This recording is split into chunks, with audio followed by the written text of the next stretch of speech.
स्वागत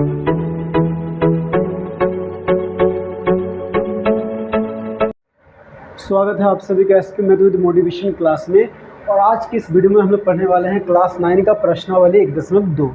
तो इसके पहले प्रश्नावली का वीडियो अगर आपने नहीं देखा है तो लिंक डिस्क्रिप्शन में दिया गया है, आप वीडियो जरूर देख लें। और अगर आप इस चैनल पर नए हैं तो इस चैनल को लाइक और सब्सक्राइब करें ताकि हर आने वाली नई वीडियो आप तक जल्द से जल्द पहुँच पाए। तो चलिए पहला क्वेश्चन बनाते हैं। पहला क्वेश्चन क्या है, निम्न कथन सत्य है या असत्य, कारण के साथ अपने उत्तर दीजिए। तो देखिए पहला क्वेश्चन क्या है, प्रत्येक अपरिमेय संख्या एक वास्तविक संख्या होती है। तो देखिए हम लोग क्या है, परिमेय संख्या क्या होता है जिसको हम p/q के रूप में लिख सकते हैं, लेकिन q 0 नहीं होना चाहिए। और वास्तविक क्या संख्याएं क्या होती है, परिमेय संख्या और अपरिमेय दोनों संख्याओं को मिलाकर क्या बोलते हैं, वास्तविक संख्या। तो वास्तविक संख्याओं में रूट भी आता है, ठीक है। तो देखिए वास्तविक संख्या में परिमेय और अपरिमेय दोनों आता है। तो क्वेश्चन कह रहा है कि क्या प्रत्येक अपरिमेय संख्या वास्तविक संख्या होती है, तो हाँ होती है, क्योंकि वास्तविक संख्या में परिमेय और अपरिमेय दोनों आते हैं। तो ये क्या है, सत्य। इसका कारण क्या देंगे, क्योंकि ठीक है। तो हमने क्या लिखा, सत्य। इसका कारण क्या है, क्योंकि वास्तविक संख्या में परिमेय तथा अपरिमेय दोनों संख्याएं होती हैं। अब चलिए दूसरा क्या है, संख्या रेखा का प्रत्येक बिंदु रूट m के रूप का होता है, जहां m एक क्या है, प्राकृत संख्या है। तो देखिए क्या संख्या रेखा आप लोग जानते हैं, ये 0 1 2 3 ऐसे करके ये बढ़ते जाता है, और इधर क्या है -1 -2 -3 ऐसे करके इधर ये कम होते जाता है। तो क्वेश्चन कह रहा है कि क्या हम प्रत्येक बिंदु को रूट m के रूप में लिख सकते हैं, और m जो रूट से बाहर आएगा वो एक क्या होगा, एक प्राकृत संख्या। प्राकृत संख्या क्या होता है, जैसे 1 2 3 ये सब क्या है, प्राकृत संख्या है। तो देखिए अगर हम लोग रूट एक को रूट m एक है, एक को लिखते हैं रूट 1, तो एक से रूट एक मतलब 1। अगर रूट 2 लिखते हैं तो रूट से बाहर नहीं आएगा, यानी कि ये क्या है, प्राकृत संख्या नहीं है। रूट 3 लिखते हैं तो ये भी रूट से बाहर नहीं आएगा, तो ये भी एक प्राकृत संख्या नहीं है।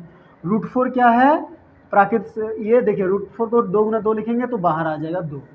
तो रूट 4 संख्या रेखा का ऐसा बिंदु है जिसको हम लोग रूट m के रूप में लिख सकते हैं, और m क्या मिलेगा हमें, एक प्राकृत संख्या मिलेगी। तो क्वेश्चन कह रहा है कि क्या संख्या रेखा का प्रत्येक बिंदु, देखिए सारा बिंदु को हम लोग रूट m के रूप में लिख सकते हैं, नहीं, केवल कुछ ही बिंदु है, ठीक है। तो इसका हल क्या होगा, असत्य, ठीक है। संख्या रेखा का क्या है, प्रत्येक बिंदु को हम लोग रूट m के रूप में नहीं लिख सकते हैं, ठीक है। तो हमने क्या लिखा, असत्य, संख्या रेखा का प्रत्येक बिंदु रूट m के रूप का नहीं होता है, ठीक है, जहां m क्या है, प्राकृत संख्या है। अब सी नंबर देखिए, प्रत्येक वास्तविक संख्या एक अपरिमेय संख्या होती है। क्या सारे वास्तविक संख्याओं को हम लोग अपरिमेय संख्या कहेंगे, नहीं, क्योंकि वास्तविक संख्याओं में परिमेय और अपरिमेय दोनों प्रकार की संख्याएं आती है, ठीक है। तो क्या लिखेंगे, ये असत्य। क्या है, प्रत्येक वास्तविक संख्या एक अपरिमेय संख्या नहीं होती है, वो परिमेय। तो चलिए अब हम लोग क्वेश्चन नंबर 2 बनाते हैं। 2 क्या है, क्या सभी धनात्मक पूर्णांकों के वर्गमूल अपरिमेय होते हैं? यदि आपका उत्तर नहीं है तो एक ऐसी संख्या के वर्गमूल का उदाहरण दीजिए जो परिमेय संख्या है। तो क्वेश्चन कह रहा है कि जितने भी धनात्मक पूर्णांक है, अगर हम लोग उनका वर्गमूल निकालेंगे तो क्या वो अपरिमेय होगा? अगर आंसर नहीं है तो कुछ उदाहरण देना है। जैसे धनात्मक पूर्णांक क्या होता है, जैसे संख्या रेखा पे जानते हैं 0, इधर -1 -2, इधर 1 2 3 4 5 ऐसे करके ये बढ़ते जाएगा। तो क्वेश्चन कह रहा है कि ये जो धनात्मक पूर्णांक है, क्या सभी धनात्मक पूर्णांकों का वर्गमूल एक अपरिमेय होगा? तो देखिए 1 का अगर वर्गमूल निकालना पड़े तो √1 यानी कि 1, 2 का वर्गमूल मतलब √2, वो क्या है, अपरिमेय संख्या है। 3 का वर्गमूल भी √3, वो क्या है, अपरिमेय संख्या है। 4 का वर्गमूल वो एक क्या है, परिमेय संख्या है। 5 का वर्गमूल एक अपरिमेय संख्या। तो देखिए क्या है, सभी पूर्णांकों के वर्गमूल जो है वो अपरिमेय नहीं होते हैं। कुछ पूर्णांक ऐसे हैं जिनका वर्गमूल क्या आएगा, परिमेय आएगा। तो इसका हम क्या लिखेंगे, नहीं, सभी धनात्मक पूर्णांकों के वर्गमूल अपरिमेय नहीं होते हैं। हमने क्या लिखा, नहीं, सभी धनात्मक पूर्णांकों के वर्गमूल अपरिमेय नहीं होते हैं। अब इससे कुछ एग्जाम्पल देते हैं, जैसे क्या है, जैसे एक धनात्मक पूर्णांक लेते हैं 4 को तोड़ेंगे तो क्या आएगा, 2 × 2 यानी कि 2। तो ये एक धनात्मक पूर्णांक है, उसका वर्गमूल निकाल रहे हैं तो ये क्या आ रहा है, परिमेय संख्या। उसी तरह √9 ये क्या आएगा, 3 × 3 यानी कि 3। तो 9 का भी वर्गमूल क्या है, 3 है, जो क्या है एक परिमेय संख्या, ठीक है। तो आदि हम लोग और भी ले सकते हैं, जैसे 16 अगर हम लोग लेंगे, 25 लेंगे तो उनका वर्गमूल क्या आएगा, एक परिमेय संख्या आएगा, ठीक है। तो चलिए अब हम लोग क्वेश्चन नंबर 3 बनाते हैं। 3 क्या है, दिखाइए कि संख्या रेखा पर √5 को किस प्रकार निरूपित किया जा सकता है। ठीक है, तो इसके लिए हम लोग क्या करेंगे, संख्या रेखा पर दिखाना है, √5 को हमें दिखाना। ठीक है, तो इसके लिए हम लोग एक संख्या रेखा बनाते हैं। अब देखिए यहाँ पे देना है हमने 0। ठीक है, अब यहाँ से क्या करना है, बराबर दूरी पर कुछ हमें पॉइंट्स लेना है। जैसे मान लीजिए यहाँ से अगर हम लोग 1-1 सेंटीमीटर की दूरी पर भी कुछ पॉइंट ले सकते हैं, या फिर 2-2 सेंटीमीटर, या फिर 3-3 सेंटीमीटर। तो जितनी भी सेंटीमीटर की दूरी लेना है वो सब बराबर लेना। तो हम लोग क्या करते हैं, 2-2 सेंटीमीटर की दूरी लेंगे, ताकि ये हमें थोड़ा बड़ा चित्र मिलेगा और वो हमें अच्छी तरह से समझ में आएगा। ठीक है, तो देखिए ये 0 है, 1 2, ठीक है, ये 2 है तो इसको मानेंगे 1। ठीक है, फिर ये 3 4, ये 2, फिर 5 6, ये क्या है 3, फिर 7 8, ये 4, फिर 9 10, ये क्या है 5। ठीक है, इतना लेने से आ जाएगा। तो देखिए इसको क्या लिखते हैं, ये 1 है, ये 2, ये 3, ये 4 है और ये 5 है। तो यहाँ पे सभी बिंदुओं के बीच की दूरी समान है, तो हम लोग इसको 2-2 की जगह 3-3 भी ले सकते हैं। ठीक है, अब यहाँ पे क्या करना है, ये जो 0 और 1 है, यहाँ पे हमें क्या करना है, समकोण त्रिभुज बनाना है। तो समकोण त्रिभुज कैसे बनाएंगे, यहाँ पे कंपास को रखना है, यहाँ पे चांद को रखना है और 90 डिग्री का पे निशान लगाना है। ठीक है, तो यहाँ पे देखिए हम लोग चांद को रखते हैं और 90 डिग्री पे पॉइंट देते हैं। तो 90 डिग्री कहाँ पे बन रहा है, यहाँ पे। ठीक है, अब उसके बाद देखिए ये जो 1 है, 1 के ऊपर भी चांद को रखना है और 90 डिग्री का जहाँ पे कोण बनेगा वहाँ पे हमें एक पॉइंट लेना है। तो 90 डिग्री कहाँ पे दिख रहा है, यहाँ पे। ठीक है, अब ये पॉइंट और ये 0 का पॉइंट को एक सीधा में मिलाना है, लेकिन हमें खींचना कितना है, देखिए ये 0 और 1 के बीच की दूरी कितना है, 2 सेंटीमीटर। तो हमें यहाँ से ये दोनों को एक सीधा में रखना, पर यहाँ से ऊपर की ओर 2 सेंटीमीटर ही खींचना है। ठीक है, ये देखिए 5 पे है, 5 से 2 खींचेंगे तो कहाँ पे पहुँचेंगे हम लोग, 3। तो ये 3 तक मिला है। अब सेम यहाँ पे भी करना है, ये दोनों को एक सीधा में रखना है, पर हमें नीचे से ऊपर की ओर क्या है, 2 सेंटीमीटर लंबा रेखाखंड ही खींचना है। तो ये हो गया। ठीक है, अब ये दोनों को मिला देना, तो इससे हमें क्या मिल रहा है, एक वर्ग प्राप्त हो रहा है। ठीक है, तो हमें एक वर्ग प्राप्त हो गया। अब इसको नाम दे, ये 0 है, इसका नाम देना है O और इसका नाम देना है A। ठीक है, अब यहाँ से यहाँ तक का जो दूरी है, हालांकि ये गैप क्या है, 2-2 सेंटीमीटर का, पर हमें इसको 1 ही मानना है, 1 सेंटीमीटर, और इसको भी क्या मानना है, 1 सेंटीमीटर। ठीक है, अब यहाँ पे हमें एक इस वर्ग का विकर्ण खींचना है, खींच दिए, तो इसका नाम क्या है, ये यहाँ पे देते हैं हम लोग B।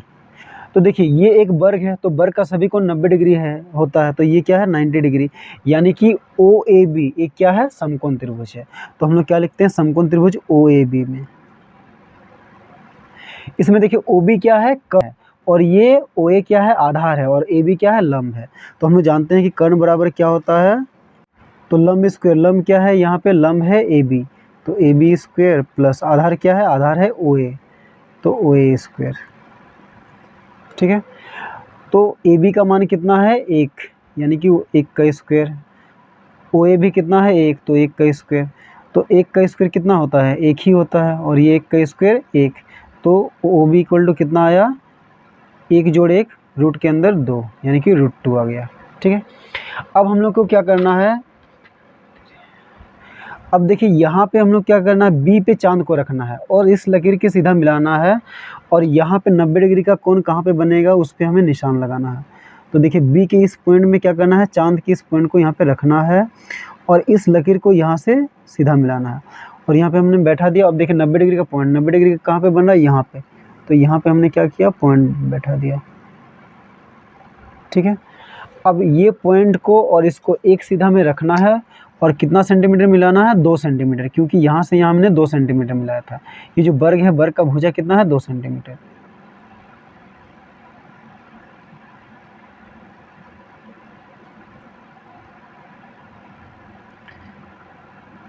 ठीक है, ये एक सीधा में है, यहाँ से हमें कितना सेंटीमीटर खींचना है, 2 सेंटीमीटर, तो 6 है, तो 6 से 2 सेंटीमीटर कहाँ तक होगा, 4 तक, यहाँ से यहाँ मिला दिए। ठीक है, अब क्या करना है, अब इसको O से मिलाना है, और यहाँ पे नाम देना है C, तो अब हमें क्या एक त्रिभुज प्राप्त हुआ, त्रिभुज OBC। तो देखिए ये वर्ग है, यहाँ पे हमने क्या बनाया 90 डिग्री, तो ये क्या है समकोण त्रिभुज। तो अब हम लोग क्या करते हैं, समकोण त्रिभुज OBC में काम करेंगे। तो समकोण त्रिभुज OBC में, ठीक है। OBC में क्या है, OC कर्ण है, तो कर्ण बराबर क्या हो जाएगा, रूट अंडर ये लंब स्क्वायर जोड़। तो देखिए अब हमें क्या त्रिभुज, समकोण त्रिभुज क्या मिला, OBC। तो क्या लिखा हमने, समकोण त्रिभुज OBC में। तो OBC में क्या है, OC कर्ण है और ये BC लंब है और OB क्या है, आधार है। तो ये OB हमने क्या निकाला है, देखिए OB हमने निकाला है √2, तो ये √2 है और BC हमने कितना लिया है, 1 सेंटीमीटर। तो समकोण त्रिभुज OBC में कर्ण क्या है, OC। तो कर्ण OC बराबर क्या हो जाएगा, रूट अंडर लंब स्क्वायर जोड़ आधार स्क्वायर। अब यहाँ पे लंब क्या है, लंब है BC स्क्वायर प्लस आधार, आधार क्या है OB, तो OB स्क्वायर, ठीक है। तो BC कितना है, BC हमने लिया है 1 सेंटीमीटर, तो 1 का स्क्वायर प्लस OB कितना है √2, यानी कि √2 का स्क्वायर। तो कितना आ जाएगा, 1 का स्क्वायर 1 ही होगा और √2 का स्क्वायर क्या हो जाएगा 2, तो कितना आ गया √3, ठीक है। तो हमें कहाँ कितना दिखाना है, √5। तो अब हम लोग फिर से क्या करेंगे, चांद को यहाँ पे रखेंगे, ठीक है। तो चांद को यहाँ पे रखना है, इस पॉइंट पे, C पॉइंट पे, ठीक है। अब 90 डिग्री कहाँ पे बन रहा है, यहाँ पे देखिए। अब 90 डिग्री के यहाँ पे हमने क्या किया, पॉइंट लिया, ठीक है। अब इस पॉइंट को और इस पॉइंट को एक सीधा में रखना है और कितना हमें खींचना है, सिर्फ 2 सेंटीमीटर।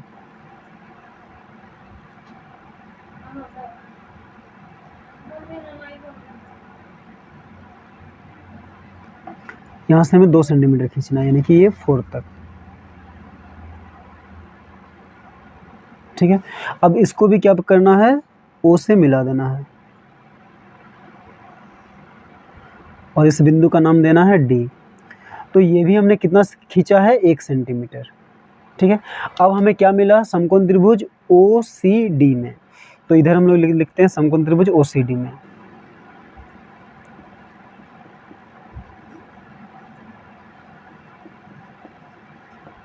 तो OCD में क्या है, OD कर्ण है, तो OD बराबर कर्ण बराबर रूट अंडर लंब स्क्वायर जोड़ आधार स्क्वायर। यहाँ पे लंब क्या है DC, यानी कि DC स्क्वायर प्लस आधार क्या है OC, तो OC स्क्वायर, ठीक है। तो DC की स्क्वायर के जगह क्या लिखना है, 1 का स्क्वायर प्लस OC स्क्वायर। देखिए OC हमने कितना निकाला है, OC √3, यानी कि √3 का होल स्क्वायर। तो 1 का स्क्वायर क्या हो गया 1 और √3 का स्क्वायर 3, तो दोनों को जोड़ेंगे तो √4, तो √4 से क्या आएगा, 2 बाहर आ जाएगा, ठीक है। तो अभी हम लोग √5 तक नहीं पहुँचे, अभी हम लोग कहाँ तक पहुँचे, √4 तक। अब √5 के लिए फिर से चांद को क्या करना है, यहाँ पे रखना है, इस D पॉइंट पे, और इसको इसके सीधा में रखना है,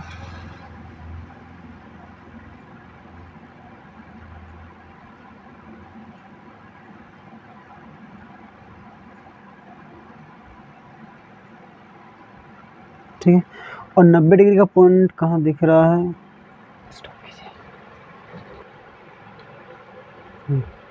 तो चलिए अभी √5 के लिए क्या करेंगे, D पॉइंट पे हम लोग क्या करेंगे, चांद के इस बिंदु को रखेंगे, ठीक है। यहाँ पे रखेंगे इसको और इस नीचे वाला लाइन को यहाँ से मिलाएंगे।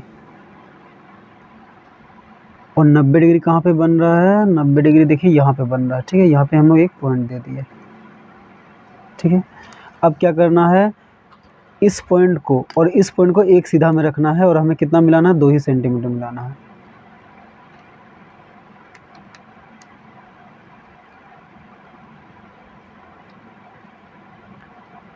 ठीक है। हमने यहाँ पे क्या लिया है, 7 सेंटीमीटर यहाँ पे लिया है, तो 7 है, तो यहाँ पे कितना होगा 5, 5 पे हम लोग तक मिलाएंगे तो हमें क्या मिलेगा, 2 सेंटीमीटर लंबाई का रेखाखंड मिलेगा। तो यहाँ से हम लोग इसको मिला देते हैं, ठीक है। अब फिर क्या करना है, इस पॉइंट को फिर से O से मिलाना है,